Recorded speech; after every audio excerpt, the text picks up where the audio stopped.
بسم اللہ الرحمن الرحیم رب اشرح لی صدری ویسر لی امری واحلل عقدۃ من لسانی یفقہوا قولی رضیت باللہ ربا وبالاسلام دینا وبمحمد صلی اللہ علیہ وسلم نبیا ورسولا۔ اللہ اکبر، اللہ اکبر، اللہ اکبر، لبیک لبیک لبیک یا رسول اللہ صلی اللہ علیہ وسلم۔ الحمدللہ رب العالمین والصلاة والسلام علی خاتم النبیین سید الرسل و خاتم المعصومین وعلی آلہ واصحابہ اجمعین۔ اما بعد فاعوذ باللہ من الشیطان الرجیم۔ بسم اللہ الرحمن الرحیم۔ لقد كان لكم في رسول الله أسوة حسنة صدق الله العظيم وصدق رسوله النبي الكريم الأمين إن الله وملائكته يصلون على النبي يا أيها الذين آمنوا صلوا عليه وسلموا تسليما۔ الصلاة والسلام عليك يا سيدي يا رسول الله وعلى آلِكَ وأصحابك يا حبيب الله۔ الصلاة والسلام عليك يا سيدي يا خاتم النبيين وعلى آلِكَ وأصحابك يا سيدي يا خاتم المعصومين۔ مولاي صل وسلم دائما أبدا على حبيبك خير الخلق كلهم، منزہ عن شریک فی محاسنہ فجوہر الحسن فیہ غیر منقاسم۔ محمد تاج رسل اللہ قاطبۃ، محمد صادق الاقوال والکلم، محمد ذکرہ روح لانفسنا، محمد شکرہ فرد علی الامم۔ رب صل وسلم دائما ابدا علی حبیبک خیر الخلق کلہم۔ خدایا بحق کے بنی فاطمہ کے برقول ایماں کنی خاتمہ، اگر دعوتم رد کنی ور قبول، منو دستو دامان آل رسول صلی اللہ علیہ وسلم۔ اللہ تبارک و تعالی جل جلالہ وعم نوالہ وتم برہانہ وعظم شانہ وجل ذکرہ وعز اسمہ کی حمد و ثناء، اور حضور سرور کائنات مفخر موجودات زینت بزم کائنات دستگیر جہاں غم گسار زماں سید سروراں حامی بے کساں قائد المرسلین خاتم النبیین احمد مجتبیٰ جناب محمد مصطفیٰ صلی اللہ علیہ وآلہ واصحابہ وبارک وسلم کے دربار گوہر بار میں ہدیہ درود و سلام عرض کرنے کے بعد، السلام علیکم ورحمۃ اللہ وبرکاتہ۔ رب ذوالجلال کے فضل اور توفیق سے عشرہ ذوالحج کے مقدس لمحات ہم سب کو میسر ہیں۔ امت مسلمہ کے لیے جو ایام اور اوقات خصوصی طور پر شرف رکھتے ہیں، ان میں ذوالحج کے 10 دن بھی خصوصی طور پر ایک عطیہ اس امت کے لیے قرار دیے گئے ہیں۔ ہمارا موضوع ان 10 دنوں میں سے جو 10واں دن ہے، یعنی 10 ذوالحج کا دن، آج اس کے فضائل ہمارا موضوع ہے۔ حج رکن خامس ہے، اور رب ذوالجلال کے فضل و کرم سے جن لوگوں نے بھی عالم ارواح میں اجابت کی تھی، لبیک کی صدا کی، وہ ضرور اس شرف سے مشرف ہوتے ہیں۔ اس وقت بھی لاکھوں لوگ فرزندان اسلام حج کی ادائیگی کے لیے آج عرفات کے میدان میں موجود ہیں، اور کل ان لوگوں کے لیے یوم النحر ہے، اور ہمارا یوم النحر انشاءاللہ پرسوں ہے۔ جس طرح تدریجاً یکم ذو الحج سے امت مسلمہ کے لیے نزول برکات میں ترقی آتی ہے، ایسے ہی فضائل کے لحاظ سے بھی ان دنوں کے اندر تدریجاً رب ذوالجلال نے ایک عروج رکھا ہے، اور اس کا مدار بھی پیچھے حضرت سیدنا ابراہیم خلیل اللہ علیہ السلام اور سیدنا اسماعیل ذبیح اللہ علیہ السلام کے تذکار کے ساتھ ہے۔ 8 ذو الحج یوم ترویہ ہے اور 9 ذو الحج یوم عرفہ ہے اور 10 ذو الحج یوم النحر ہے۔ یوم ترویہ کے جو وجہ تسمیہ ہے اس میں سے ایک وجہ تسمیہ یہ بھی ہے کہ یہ وہ پہلا دن تھا جب حضرت ابراہیم علیہ السلام کو خواب میں اپنے بیٹے کی قربانی کا حکم دیا گیا تھا، اور یہ منظر، یہ حکم خواب میں تھا، تو اس بنیاد پر 8 ذو الحج کو یوم ترویہ سے تعبیر کیا جاتا ہے۔ اور ویسے چونکہ اس دن منا کے اور عرفات کے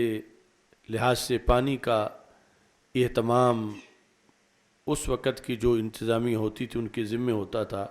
یعنی شروع سے اسلام سے پہلے بھی، تو اس سیرابی کے معنی میں بھی اس کو یوم ترویہ کہا جاتا ہے۔ 9 ذو الحج امت مسلمہ کے لیے خصوصی طور پر بخشش اور رحمت کا دن ہے۔ 9 اور 10 کے درمیان جو رات ہے، مزدلفہ کی رات، اس میں وہ دعائیں بھی قبول ہوئیں جو عرفات میں قبول نہیں ہوئی تھیں، اور اگلی صبح جو ہے وہ 10 ذو الحج کی صبح، جس میں حجاج کرام کے لیے وہاں بھی خصوصی طور پر احکام ہیں، اور پوری دنیا میں جہاں بھی مسلمان رہتے ہیں ان کے لیے 10 ذو الحج یوم عید ہے، جس کو بڑی عید سے تعبیر کیا جاتا ہے۔ تو 10 ذو الحج کو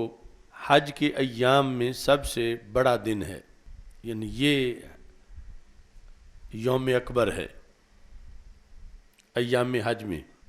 اس میں صبح جس وقت حجاج کرام مزدلفہ سے چلتے ہیں، منا پہنچتے ہیں، تو سب سے پہلے رمی کا حکم ہے۔ اس کے جو احکام ہیں ان میں ترتیب لازم ہے، اور اگر ترتیب جو ہے وہ ساقط ہو جائے تو پھر اس پہ دم پڑ جاتا ہے۔ اور حج کے اندر خلاصہ یہی ہے کہ حج نظم و ضبط، ترتیب اور صبر کا نام ہے۔ ویسے تو یہ مشاعر مقدسہ، یہ وادیاں، یہ میدان سارا سال وہی ہیں، لیکن ان کے لیے جو رحمتوں کا خصوصی کوٹہ ہے، جس کے لیے ازل سے منظور شدہ لوگوں کو بلایا جاتا ہے، وہ ایک وقت کے ساتھ معین ہے، اور اس وقت کی پابندی اور وقت کے لحاظ سے نقل و حرکت اور وقت کے لحاظ سے احکام کی ادائیگی، یہ سب سے بنیادی سبق اس امر کا ہے۔ اور اسی میں یہ سبق پڑھایا جاتا ہے کہ عقل قرباں کن بپیش مصطفیٰ صلی اللہ علیہ وسلم، کہ یہ حج کے مخصوص اوقات میں جن وادیوں کے اندر بٹھایا جاتا ہے، ان وادیوں میں خانہ کعبہ موجود نہیں۔ خانہ کعبہ تو مکہ مکرمہ میں ہے، لیکن یہ مکہ مکرمہ سے باہر، مکہ مکرمہ کے پاس بیٹھے لوگوں کو ادھر روانہ کر دیا جاتا ہے، یعنی کعبۃ اللہ کے قریب جو بیٹھے ہیں، کہ جدھر تمہیں شریعت بٹھائے تم نے وہاں بیٹھنا ہے، اور جدھر سے اٹھائے تم نے ادھر سے اٹھ کے چلے جانا ہے۔ اگر وہاں کوئی اپنی عقل کی بنیاد پر دلیلیں قائم کرے کہ کعبۃ اللہ تو روئے زمین پر ایک ہے اور وہ اس جگہ ہے، منا مزدلفہ عرفات میں تو کوئی کعبہ نہیں ہے، تو میں یہاں کعبے کو دیکھتا رہتا ہوں اور مجھے ثواب بھی ملے گا، حج بھی ہو جائے گا۔ تو یہ اس کی سوچ فاسد سوچ ہوگی، کیونکہ رکن اعظم حج کا جو ہے وہ مکہ مکرمہ کے اندر کعبہ کے پاس ادا نہیں ہوتا، بلکہ وہ میدان عرفات میں، اور وہ بھی عرفہ کے دن ادا ہوتا۔ تو 10 ذو الحج کو جس وقت مزدلفہ سے منا پہنچ کر سب سے پہلے رمی کی جاتی ہے، اور رمی کے بعد دوسرا نمبر جو ہے وہ نہر کا ہے، قربانی کا، اور اس کے بعد تیسرا نمبر حلق کا ہے، اور چوتھا نمبر طواف کا ہے، جس کو طواف زیارہ کہتے ہیں،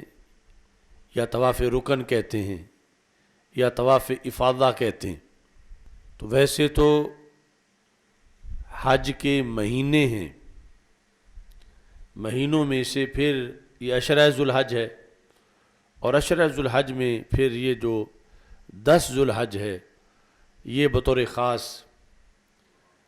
حج کے احکام میں اور مناسک میں مقام رکھتا ہے۔ بڑے شیطان کو رمی کے بعد نہر کا جو عمل ہے اس میں بھی نہایت اہتمام کی ضرورت ہے، جس کی موجودہ صورتحال میں وہ اہتمام نظر نہیں آتا جتنا کہ اہتمام کرنا چاہیے۔ اصل میں تو جس طرح رمی بندہ خود کرتا ہے اور حلق اپنے سر کا کرواتا ہے کسی سے، اور طواف خود کرتا ہے، تو نہر کے اندر بھی اس کے ذمہ ہے، لیکن اس میں وکالت کے طور پر نیابتاً کچھ ریلیف دیا گیا ہے کہ کوئی کسی کی طرف سے جائے، اس کی اجازت سے شرائط کے مطابق جا کر نہر کر دے۔ لیکن اس ریلیف کو لوگوں نے ایک نقطے سے کھینچ کر پورا اس کو صفحے پر پھیلا دیا، یعنی اب وہ جو اصل اس کا فلسفہ ہے اس کا بہت کم خیال کیا جاتا، اور پھر ترتیب کو پیش نظر نہیں رکھا جاتا، جانور کی شرائط کو، ذبح کی شرائط کو، اور ذبح کے وقت کو، کیونکہ اگر کسی شخص نے کنکریاں نہ ماری ہوں تو اس کا نہر کا عمل ضائع ہو جائے گا، کیونکہ اس کے لیے شرط ہے کہ پہلے کنکریاں ماری ہوئی ہوں، اور پھر جس وقت اگر اس نے نہر نہیں کیا، قربانی نہیں کی، تو پھر حلق نہیں کروا سکتا۔ تو موجودہ صورتحال میں یعنی اس ترتیب کا لحاظ رکھنا یہ بہت ضروری ہے کہ جس کا اکثر حجاج کرام لحاظ نہیں رکھتے اور کسی کے ذمہ چھوڑ دیتے ہیں، جبکہ حلق تو انہوں نے خود کروانا ہوتا ہے، اور قربانی کا پتہ ہی نہیں ہوتا کہ ہوئی ہے یا 2 دن بعد ہوگی یا نہیں ہوگی، یعنی مطلقاً پیسے جمع کروا دینے کے بعد آگے ساری صورتحال جو ہے وہ مشکوک قرار دی جاتی ہے، الا ماشاء اللہ۔ یہ جو عربی لفظ ہے رنحت، اس کے اندر اس دن کے جو احکام ہیں ان کی ترتیب ہے۔ رنحت میں را سے مراد رمی ہے، اور نون سے مراد نہر ہے، ہا سے مراد حلق ہے، اور طا سے مراد طواف ہے۔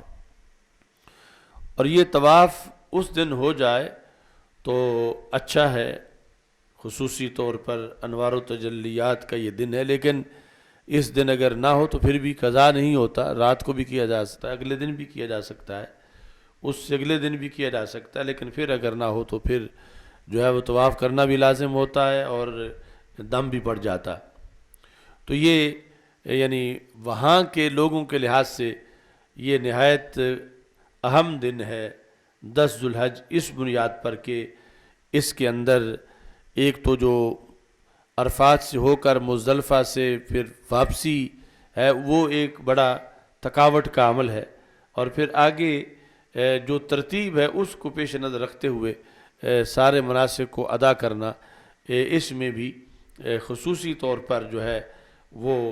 اہتمام کرنا پڑتا۔ باقی امت مسلمہ جہاں بھی موجود ہے ان کے لیے 10 ذو الحج کا ایک خصوصی طور پر عمل ہے کہ جس میں نبی اکرم نور مجسم شفیع معظم صلی اللہ علیہ وسلم نے جس عمل کو اراقت دم سے تعبیر کیا، یعنی جانور کا جو قربانی کا جانور ہے مخصوص شرائط والا مخصوص وقت میں اس کو ذبح کرنا، اراقت دم کا معنی ہے خون بہانا، یعنی اس کو ذبح کرنا، یہ عمل جو ہے وہ اس دن کا عظیم عمل ہے۔ نماز عید الاضحیٰ اس کی ادائیگی کے بعد یہ عمل کہ اس کے بارے میں رسول اکرم نور مجسم شفیع معظم صلی اللہ علیہ وسلم نے ارشاد فرمایا کہ کوئی عمل صالح پھر اس کے ہم پلہ نہیں ہے جتنا رب ذوالجلال نے شرف اور قرب اس عمل کو قرار دیا ہے۔ اور یہ سارے کا سارا جو سفر ہے یہ بھی یعنی حسن شرع کے طور پر ہے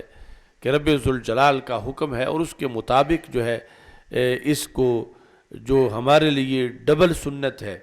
کیونکہ رسول اکرم نور مجسم شفیع معظم صلی اللہ علیہ وسلم سے یہ پوچھا گیا ما حاذی الاضاحی، یہ قربانیاں کیا چیز ہیں؟ تو ہمارے آقا صلی اللہ علیہ وسلم نے فرمایا سنت ابیکم ابراہیم۔ جو صحابہ کرام رضی اللہ تعالی عنہم سامنے بیٹھے تھے انہیں فرمایا کہ تمہارے باپ حضرت ابراہیم علیہ السلام کی سنت ہے۔ تو اس بنیاد پر جیسے ان عربوں کے لیے سنت ہے، عجم کے رہنے والے مسلمانوں کے لیے بھی سنت ہے، اور صرف جو اس وقت مخاطب تھے وہی نہیں بلکہ ان کے ذریعے سے قیامت تک کی امت کے لیے اس کو رسول اکرم صلی اللہ علیہ وسلم نے سنت قرار دیا۔ اور جب رسول اکرم صلی اللہ علیہ وسلم نے خود یہ کام کیا تو ہمارے لیے یہ سنت ابراہیمی بھی ہے اور سنت محمدی علی صاحب الصلاۃ والسلام بھی ہے۔ اور صحابہ کرام رضی اللہ تعالی عنہم نے پوچھا ما لنا فیہا، کہ یا رسول اللہ صلی اللہ علیہ وسلم ہمیں اس میں کیا ملے گا، ہمارا اس میں فائدہ کیا ہے؟ کہ یہ سنت تو ہے، اس میں ہمارا فائدہ کیا ہے؟ تو ہمارے آقا صلی اللہ علیہ وسلم نے فرمایا بکل شعرۃ حسنہ، کہ رب ذوالجلال نے ہر بال کے عوض ایک نیکی کا فیصلہ کیا ہے۔ نیکی، ایک نیکی کا حصول بھی بڑا مشکل ہے، اور یہ ایک جانور ہے اور اس کے بدن پہ بال ہیں، اور اس جانور کی نسبت چونکہ ایک سنت کی طرف ہے اور اس سنت کی بنیاد پر یہ خون بہایا جاتا، تو یہ خون بہانا فساد نہیں، یہ خون بہانا جانوروں پہ بے رحمی نہیں، یہ خون بہانا کسی لحاظ سے بھی دہشت گردی نہیں، بلکہ یہ چونکہ اللہ کے محبوبوں کی نسبت کی بنیاد پر ہے، تو پھر وہ جس جانور کا خون بہایا جاتا ہے وہ جانور جو ہے وہ مقدس قرار پاتا ہے، خون بہنے سے پہلے جب اس کی نسبت ہوئی اور اس کے بعد اس کے لیے مختلف قسم کے الفاظ رسول اکرم صلی اللہ علیہ وسلم نے ارشاد فرمائے، اور اس کا یہ مرتبہ منع کہ اس کا ایک ایک بال گنا جا رہا ہے اور ایک ایک بال کے بدلے نیکی دی جا رہی ہے، اور ایک نیکی بھی قیامت کے دن بندے کے جنتی بن جانے کے لیے سبب بن جائے گی۔ اور یہ جسم پر جتنے بال ہیں ہمارے آقا صلی اللہ علیہ وسلم نے فرمایا بکل شعرۃ حسنہ، ہر بال کے بدلے میں ایک نیکی ہے۔ تو کچھ جانوروں کے جسم پہ پتلے ہوتے ہیں بال اور کچھ کے جسم پر گھنے ہوتے ہیں، مثلا یعنی ایک ہاتھ رکھیں اس جانور کی جلد پر تو کچھ وہ ہیں کہ نیچے مثال کے طور پر 1000 بال آئے ہیں، اور کچھ وہ ہیں کہ اگر ہاتھ رکھے تو نیچے 2000 یا 2500 بال آ گئے کہ وہ زیادہ اگے ہوئے ہیں۔ تو پھر صحابہ کرام رضی اللہ تعالیٰ عنہ نے پوچھا فالصوف یا رسول اللہ صلی اللہ علیہ وسلم، تو جن جانوروں کے جسم پر اون ہے یعنی گہرے گھنے بال ہیں، تو کیا وہاں بھی یہی اللہ کا معاملہ ہے کہ ہر بال کے بدلے میں رب ذوالجلال اتنا کرم فرمائے گا، ایک نیکی عطا کرے گا۔ تو نبی اکرم صلی اللہ علیہ وسلم نے فرمایا بکل شعرۃ من الصوف حسنہ، کہ جو اون ہے اس میں بھی ہر بال کے بدلے رب ذوالجلال جو ہے وہ نیکی عطا فرمائے گا۔ اور پھر اس میں نبی اکرم نور مجسم شفیع معظم صلی اللہ علیہ وسلم نے یہاں تک ارشاد فرما دیا کہ جس وقت اس جانور کے جو سینگ ہیں وہ بھی ضائع نہیں جائیں گے، اس کی ہڈیاں بھی ضائع نہیں جائیں گی، اور ان کا بھی قیامت کے دن نامہ اعمال میں بندے کے جو نیکیوں کا پلڑا ہے اس کے اندر وہ چیزیں قیامت کے دن جو ہیں وہ رکھی جائیں گی، اور وہ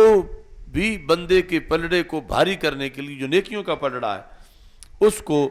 بھاری کرنے کے کام آئیں۔ اور یہ ساری چیزیں انسان کی عقل سے ورا ہیں، اور پھر اس میں پتہ چلتا ہے کہ جو اللہ کے نام پر جس کا خون بہایا گیا ہے اس کی جانوروں میں بھی عظمت کتنی بن جاتی ہے کہ اب عام جانوروں کے یہ آزار، یہ ہڈیاں، یہ سب کچھ جو ہے وہ ضائع قرار پاتا ہے، مگر ان جانوروں کے لحاظ سے رسول اکرم صلی اللہ علیہ وسلم نے ایک ایک چیز کا ذکر کیا کہ ان کو نامہ اعمال کے اندر جو ہے وہ رکھا جاتا ہے۔ وَإِنَّهُ لَتَأْتِي يَوْمَ الْقِيَامَةِ بِقُرُونِهَا وَأَزْلَافِهَا وَأَشْعَارِهَا، ان کے سینگ، ان کے کھر اور ان کے بال،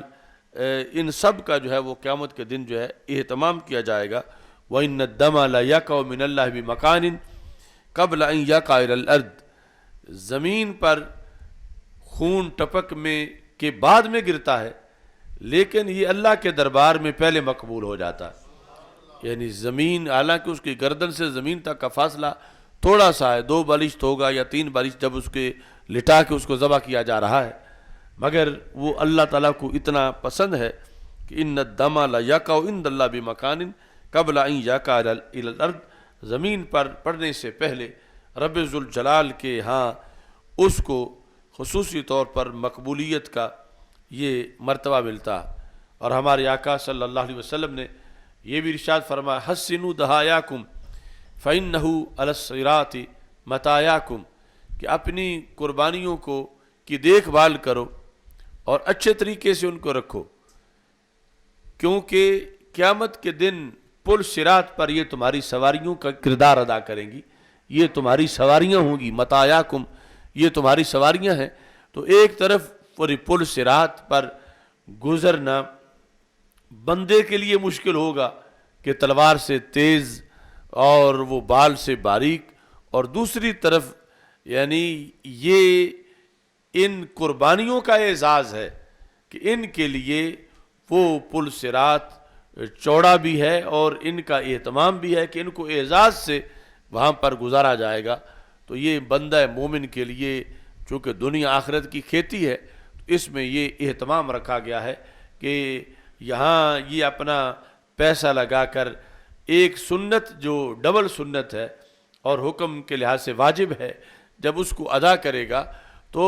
وہ جانور جو اس نے منتخب کیا پھر کئی سالوں کے اندر یہ قربانی کرتا رہا، تو اس کے نتیجہ کے اندر اس کو یعنی اس دن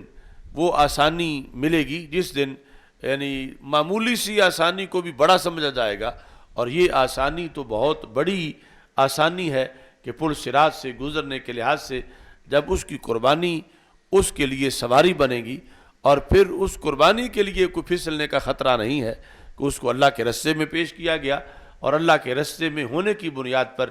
اسے یہ اہتمام ملا کہ اس کے لیے پل صراط کو چوڑا کر دیا گیا، اور وہ جو انسان عام گزرنے میں ایک کافر لڑکھڑا کے گرے گا جہنم کے اندر، لیکن ایک جانور جو ایک اچھے رستے میں ایک مومن نے پیش کیا اس جانور کو یہ شان ملے گی، چونکہ یہاں ایمان شرط ہے کہ جو قربانی دے رہا ہے ایمان ہے تو پھر قربانی ہے، اور پھر اس جانور کو وہ شرف ملے گا، اور اس کی بنیاد پر یعنی دنیا کے اندر اس نے جو اہتمام کیا اس کا اتنا بڑا فائدہ ہوگا قیامت کے دن۔ تو رسول اکرم نور مجسم شفیع معظم صلی اللہ علیہ وسلم نے اس لیے فرمایا کہ اپنی قربانیوں کو تم اہتمام سے رکھو، یعنی اس میں مقصد یہ تھا کہ نہ تو اس کو یہ سمجھو کہ یہ کوئی فضول خرچی ہے، جس طرح کچھ آج نام نہاد روشن خیال اس طرح کی باتیں کرتے ہیں، اور نہ یہ سمجھو کہ یہ ان پہ کوئی ظلم ہو رہا ہے یا یہ کوئی دہشت گردی ہے، چونکہ ان کو اعزاز مل رہا ہے اور اللہ کے دربار میں قبول کیا جا رہا ہے، اور یہ تو ایک ٹریننگ ہے ایک لحاظ سے جہاد کی، اور دوسری طرف جانوروں میں بھی وہ جانور عام جانوروں پہ فخر کرتے ہیں، تجھے وہ شاخ سے توڑیں رہے زہ نصیب تیرے، کہ تڑپتے رہ گئے گلزار میں رقیب تیرے، کہ جس طرح شہید فخر کرتے ہیں تو عام انسانوں پر، ایسے ہی جانوروں میں بھی یہ جانور جو ہیں ان کو یہ شرف ملتا ہے اور فخر ملتا ہے، اور اس کے لیے پھر آگے مختلف قسم کے دیگر احکام ہیں۔ نبی اکرم نور مجسم شفیع معظم صلی اللہ علیہ وسلم نے ارشاد فرمایا کہ جب ذوالحج کا چاند طلوع ہو اور جو شخص قربانی کرنا چاہتا ہے، مطلب یہ ہے کہ وہ صاحب استطاعت ہے اور پھر آگے اس نے نیت بھی کر رکھی ہے، تو اس کے لیے حکم دیا گیا کہ وہ اپنے پھر ناخن نہ کاٹے اور اپنے بال نہ تراشے۔ اس کے اندر بھی ایک حدیث بڑی عجیب انداز میں اس کی حکمت ہے کہ ہمارے آقا صلی اللہ علیہ وسلم کا یہ فرمان کشف الغمہ میں امام شارانی نے اس کو روایت کیا ہے، جلد نمبر 1 میں، اس کے اندر صفحہ نمبر 277 پر یہ لفظ ہیں، یعنی قربانی کرنے والوں کے لیے حکم ہے کہ وہ بال نہ کاٹیں، نہ کٹوائیں، نہ ناخن کاٹیں، لیکن ایک وہ ہے کہ جن کو استطاعت نہیں ہے کہ وہ قربانی کریں، لیکن چاہتے ہیں کہ انہیں قربانی کا ثواب مل جائے، تو ہمارے آقا صلی اللہ علیہ وسلم سے انہوں نے یہ روایت کیا، وَكَانَ صلی اللہ علیہ وسلم یقول لمن لم یجد غیرہا، کہ شرطوں کے مطابق جسے قربانی کا جانور نہیں ملا اور دل ہے اس کا وہ قربانی کرے، تو رسول اکرم صلی اللہ علیہ وسلم نے فرمایا خذ من شعرک، تم اپنے جو زائد بال ہیں وہ کٹوا لو، خذ من شعرک واظفارک، اور اپنے ناخن بھی کٹوا لو، فذالک تمام اضحیتک، اس سے تمہاری قربانی مکمل ہو جائے گی، عند اللہ تعالی، اللہ کے ہاں، یعنی خاص اس صورت کے اندر، یعنی اس کو یہ اسلام اور شریعت ہے کہ وہ جیسے کسی کو رکھنا چاہیں ویسے رہنا ضروری ہے۔ اب قربانی کرنے والوں کو یہ کہا کہ تم نہ کٹواؤ،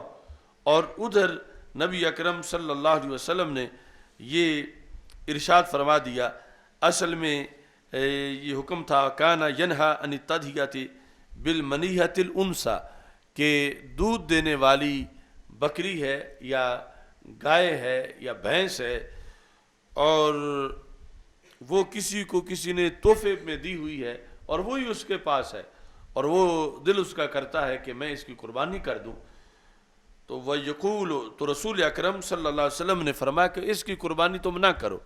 اور تمہارے پاس موجود نہیں، اس کی تم قربانی نہ کرو، وہ یقول لمن لم یجد غیرہا، جو اس کے سوا نہیں پاتا، صرف وہی جانور اس کے پاس ہے، دودھ دینے والی گائے یا بکری، اور وہ بھی ایک منیحہ ہے، تو سرکار نے فرمایا خذ من شعرک واظفارک فذالک تمام اضحیتک عند اللہ، اللہ تمہارے اس عمل کو ہی قربانی کے کیا مقام کر دے گا کہ تم اپنے بال اور اپنے ناخن جو ہے وہ ترشوا لو، تو رب ذوالجلال اس پر تمہیں یہ اجر و ثواب عطا فرما دے گا۔ تو قربانی کے یعنی 10 ذوالحج کا دن ادھر حجاج کرام کے لیے ان احکام کے لحاظ سے اہم ہے، اور ادھر امت مسلمہ کے لیے اگرچہ یہ وہاں پر مشاعر مقدسہ میں موجود نہیں ہیں، لیکن دنیا میں جس جگہ بھی ہیں ان کے لیے یہ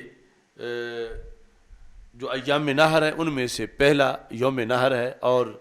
پھر عید کے احکام ہیں، اور اس دن کوئی سونے کا پہاڑ بھی اللہ کے راستے میں خرچ کر دے تو اتنا ثواب اس کو نہیں ملتا جتنا ثواب اراقت دم کی بنیاد پہ اس کو ملتا، یعنی مخصوص شرطوں کے ساتھ جس وقت جانور کو ذبح کیا جاتا ہے تو رب ذوالجلال اس پہ یہ اجر و ثواب عطا فرماتا۔ یہ ہر جہت میں ایک سبق ہے۔ آج کچھ لوگ کہتے ہیں کہ جتنے پیسے قربانی پہ لگانے ہیں اتنے فلاں فقیر کو دے دیتے ہیں، یا فلاحی کام پہ لگا دیتے ہیں، یا فلاں سماجی کام پہ لگا دیتے ہیں۔ تو اب اگر کوئی شخص کسی فقیر کو یا سماجی کام کے طور پر اربوں روپے بھی خرچ کر دے، لیکن جو اس پر قربانی کا وجوب تھا وہ اپنی جگہ پھر بھی برقرار رہے گا، یعنی وہ گناہگار ہوگا کہ اس نے قربانی نہیں دی، اور وہ اربوں روپے جو اس نے دے دیے وہ ایک قربانی جو مثلا 35,000 کی ہے، 40,000 کی ہے،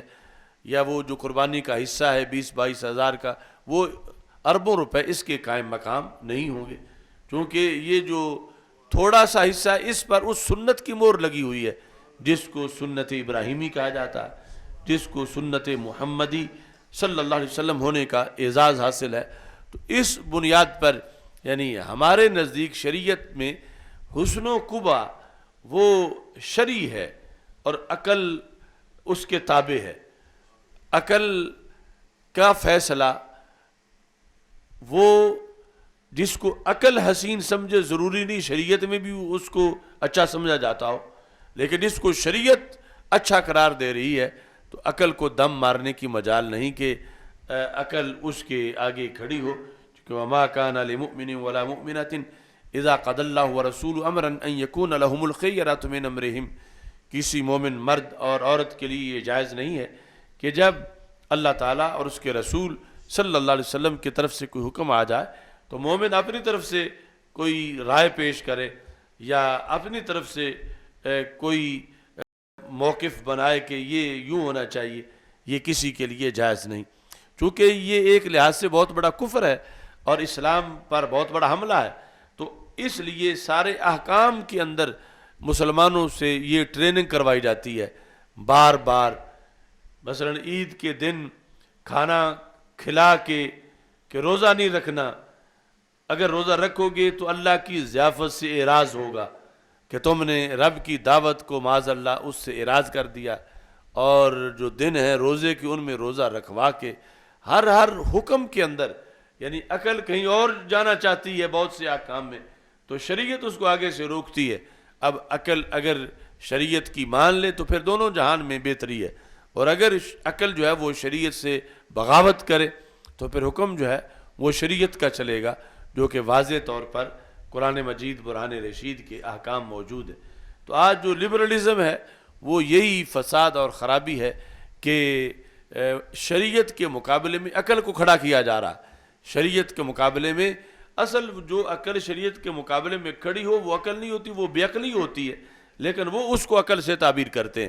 اور انسان کو کہ انسان اپنی رائے سے جو مذہب بنائے، رائے سے جو طریقہ بنائے، اپنی سوچ سے جو کچھ بنائے اس پہ چلنا چاہیے، جبکہ ان احمقوں کو یہ پتہ نہیں کہ اس انسان کا خالق اللہ ہے، اور وہ اللہ جس نے اس کو سوچنے کی توفیق دی، یہ تو ایک جھلک کا کروڑواں حصہ ہے کہ جو اس کو جو یہ عقل لیے پھرتا ہے، اور پوری کائنات کی عقلیں مل کر ساری رسول اکرم نور مجسم شفیع معظم صلی اللہ علیہ وسلم کی عقل کا مقابلہ نہیں کر سکتی۔ یعنی ایک طرف پوری کائنات کی عقلیں ہوں، دوسری طرف اکیلی رسول پاک صلی اللہ علیہ وسلم کی عقل ہو، تو ان ساری عقلوں کی حیثیت بلا تشبیہ و تمثیل یوں ہے جس طرح ایک صحرا ہو ریت کا اور اس کے مقابلے میں کسی ایک ریت کے دانے کو پکڑ کے کوئی بیٹھ جائے تو اس صحرا کے مقابلے میں اس ایک دانے کی کیا حیثیت ہے؟ ساری عقلیں سرکار کے سامنے اس ایک دانے سے بھی کم حیثیت رکھتی ہیں۔ اور پھر یہاں پر تو جو خالق ہے رسول اکرم صلی اللہ علیہ وسلم کا اور سارے انسانوں کا، اس کا حکم ہے، وہ جانتا ہے کہ انسان کی بہتری کس چیز میں ہے اور انسان کے فائدے میں کیا ہے، انسان کی انسانیت کس طرح اچھے طریقے سے تعمیر ہو سکتی ہے، اور کیسے یہ انسانیت ڈیمیج ہو جاتی ہے۔ تو اس لیے حضرت مولا علی رضی اللہ تعالی عنہ آپ نے فرمایا تھا کہ اگر دین عقل اور قیاس کا نام ہوتا کہ جو بندے کی عقل میں آئے وہ کرے، ہر بندہ عقل کو اپنی شریعت سمجھے اور عقل کو معبود بنا لے اور عقل کا کہنا مانے، اگر دین عقل اور قیاس کا نام ہوتا تو پھر جو موضع پہ مسح کیا جاتا ہے وہ اوپر کرنے کی بجائے نیچے تلوے کی طرف کرنا چاہیے تھا، چونکہ زمین کے ساتھ تو تلوہ مس ہوتا ہے، مٹی تو اس طرف لگتی ہے، اور یہ مسح اوپر کیا جاتا ہے، یعنی موضع کے اوپر، قدم کے اوپر والی سائڈ پر۔ تو اس سے آپ نے فرمایا کہ اس سے پتہ چلتا ہے کہ یہ دین اپنی سوچ اور قیاس کا نام نہیں ہے بلکہ قرآن و سنت کے احکام ہیں۔ آگے ان کے اندر پھر ایک شعبہ ہے کہ جس سے جو آیات اتری ہیں ان کے ذریعے سے پھر باقی احکام کو اخذ کرنا، یعنی علت معلوم کر کے پھر اس پر حکم لگانا۔ تو اصل تو وہ حکم بھی جو لگایا جاتا ہے تو وہاں بھی شریعت ہی کا حکم ہوتا ہے جو عقل سے معلوم ہوتا ہے، جس طرح کہ برقی رو جو ہے اس کی تاریں کئی کمروں سے گزر کر جا رہی ہوں، مگر ہولڈر آخری کمرے میں لگا ہو اور اس پر بلب جب لگ جائے تو اس کا یہ مطلب نہیں ہے کہ اس برقی رو سے ایک کمرہ ہی روشن ہو سکتا ہے، بلکہ اگر 100 کمرے سے گزر کے وہ تار آئی ہے تو 100 کمرے میں اگر ہولڈر لگا لیا جائے تو وہاں بھی ویسی روشنی ہو سکتی ہے بلب لگا لینے کے بعد۔ اب یہ جو 105 نمبر کمرہ جو جس بجلی سے روشن ہے اسی سے پہلے بھی روشن ہو سکتے ہیں، اور وہ آپس میں دو جدا قوتیں نہیں، ایک ہی قوت ہے۔ تو اس طرح یعنی وہ پھر جو رائے اور قیاس فقہا کا ہے اس سے اصل شرعی طور پر جو حکم جہاں عام لوگوں کو پتہ نہیں تھا انہوں نے صرف بلب لگا دیے وہاں پر، اور اصل جو بجلی ہے وہ شریعت کی ہے، جس کی وجہ سے جس طرح 105 نمبر کمرہ روشن تھا تو سارے کمرے ظاہری طور پر روشن ہو گئے۔ اس طرح حکم شریعت کا تو ایک حکم ایک خاص موقع کے لیے آیا، ایک خاص چیز کو حرام کیا گیا، لیکن فقہا نے دیکھا یہ کیوں حرام کی گئی، اس کی علت اور اگر 100 چیزوں میں نظر آئی تو 100 پر وہ حکم لگائیں گے اسی کو دیکھ کر جو شریعت کا بتایا ہوا۔ تو اس بنیاد پر یہ شریعت گھڑنے والے نہیں، نہ کوئی شریعت بنا سکتا ہے اپنی طرف سے۔ شریعت دو ذاتوں کی ہے، اللہ کی اور اللہ کے رسول صلی اللہ علیہ وسلم کی، اور آگے پھر اس شریعت کو کہیں ظاہر ہے کہیں وہ شریعت باطن ہے کہ اس کو ظاہر کرنے کی ضرورت ہے۔ جس طرح ایک پانی عام پیالے میں نظر آ رہا ہے اور دوسرا پانی جو گھڑے کے اندر ہے اوپر اس کے چھونی دی ہوئی اور وہ پانی نظر نہیں آ رہا، تو اگر اوپر سے کوئی ڈھکن اتارے اور پانی نظر آئے تو اس کا یہ مطلب نہیں کہ ڈھکن اتارے والے نے اب پانی پیدا کیا ہے، پانی تو پہلے ہی موجود تھا، تو اس نے عام لوگوں سے چھپا ہوا تھا، اس نے وہ ظاہر کر دیا ہے۔ تو اس طرح یعنی اتنی اجازت تو ہے شریعت کے اندر، اور اس کی وجہ سے یہ شریعت کا حسن ہے کہ پہلے جو احکام آئے تھے امتوں کے لیے وہ تو اتنے بھی محفوظ نہ رکھ سکیں، یعنی ایک چیز کے بارے میں ایک حکم آ گیا تھا انہوں نے وہ بھی بدل دیا، وہ بھی بیچ دیا، اور یہ وہ امت ہے کہ جس نے جن چیزوں کے بارے میں حکم آیا تھا ان کو تو ہائی لائٹ کیا ہی ہے، اس کے ذریعے سے اور بھی ہزاروں چیزوں کو واضح کر دیا، اور یہ اس امت کی خصوصیت ہے۔ یعنی خصائص میں سے یہ بھی ایک خصوصیت ہے کہ نہ یہود کے پاس فقہ ہے نہ نصارہ کے پاس فقہ ہے، یہ جو الہامی مذہب ہیں باقی تو ویسے ہی فارغ ہیں، یہ جن کے پاس آسمانی کتابیں آئی تھیں ان کے پاس بھی فقہ نام کی کوئی چیز نہیں ہے، اور یہ اس آخری امت کی شان ہے کہ انہوں نے یعنی صرف ایک شخص امام اعظم ابو حنیفہ جو ہیں انہوں نے 5 لاکھ مسائل اخذ کر کے انسانیت کو عطا کر دیے ہیں کہ یہ شریعت کے حصے ہیں۔ تو اس بنیاد پر یعنی یہ سارا کورس ہے حج کا اور شریعت کے احکام کا، لن ینال اللہ لحومها ولا دماؤها ولکن ینالہ التقوی منکم، اللہ کے ہاں ویلیو خون کی نہیں اور گوشت کی نہیں۔ جب قربانی کی جا رہی ہے تو کوئی یہ سمجھے کہ معاذ اللہ اس کو کوئی ضرورت ہے، وہ ہر ضرورت سے پاک ہے، وہ نہیں دیکھتا گوشت کو اور نہ خون کو، بلکہ وہ دل کی کیفیت کو دیکھتا ہے کہ دینے والا کس انداز میں دے رہا ہے، چونکہ ہر عبادت کا مدار تقویٰ ہے، خواہ روزہ ہو، نماز ہو، حج ہو، زکوٰۃ ہو، تو وہی اس قربانی کے اندر بھی ہے۔ تو یہ چیزیں عصر حاضر میں چونکہ ایک پورا شعبہ قربانی کے عمل سے بغاوت کا شعبہ ہے، لبرلزم کا، اور وہ مسلسل اس سلسلہ کے اندر لوگوں میں شکوک و شبہات پیدا کرتے ہیں، اور امت مسلمہ کا ہر فرد یہ یقین رکھتا ہے کہ فائدہ اسی میں ہے جو رب نے فرمایا ہے اور جو رسول اکرم صلی اللہ علیہ وسلم نے فرمایا ہے، اس پر آنکھیں بند ہیں، اس کی پھر آگے وضاحت ائمہ نے کی ہے۔ میری دعا ہے خالق کائنات جل جلالہ ہم سب کو قرآن و سنت کا فہم عطا فرمائے، اور قرآن و سنت کے بلاغ و تبلیغ اور اس پر عمل کی توفیق عطا فرمائے۔ جو لوگ آج میدان عرفات میں موجود ہیں، اللہ ان کی دعاؤں کو قبول فرمائے، اور اللہ ان کے صدقے ہماری دعاؤں کو بھی قبول فرمائے، اور خالق کائنات جل جلالہ ہم سب کو بار بار حج و عمرہ کی سعادت عطا فرمائے۔ وآخر دعوایا ان الحمد للہ رب العالمین۔